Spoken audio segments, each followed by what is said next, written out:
লাউ জনপ্রিয় একটি সবজি। আমাদের প্রিয় নবী হজরত মুহাম্মদ সাল্লাল্লাহু আলাইহি সাল্লাম লাউ খুব পছন্দ করতেন। লাউ 12 মাস চাষ করা যায়। আজ আমি এই ভিডিওতে দেখাবো কিভাবে লাউ গাছে সার প্রয়োগ করতে হয়।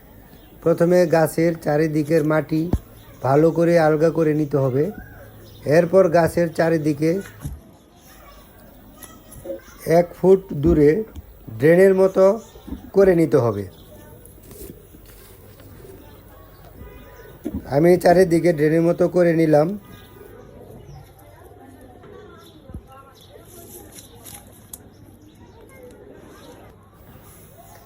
আমার এখানে 5টি লাউ গাছ। আমি এই 5টি লাউ গাছের জন্য 5 মুঠ ইউরিয়া, 5 মুঠ পটাশ ও 5 মুঠ টিএসপি সার নিয়ে ভালো করে মিক্স করে নিলাম।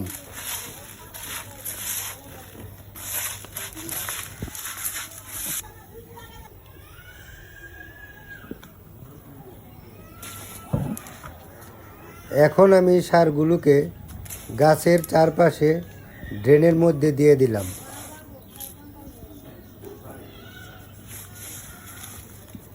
খেয়াল রাখতে হবে সার যেন কোনো অবস্থাতেই গাছের গোড়ায় না পড়ে, এতে করে গাছের গোড়া পচে যেতে পারে।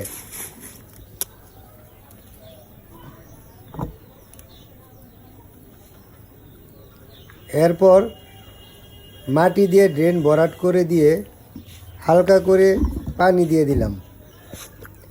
এভাবে গাছে সার প্রয়োগ করলে গাছের ফলন ভালো হবে।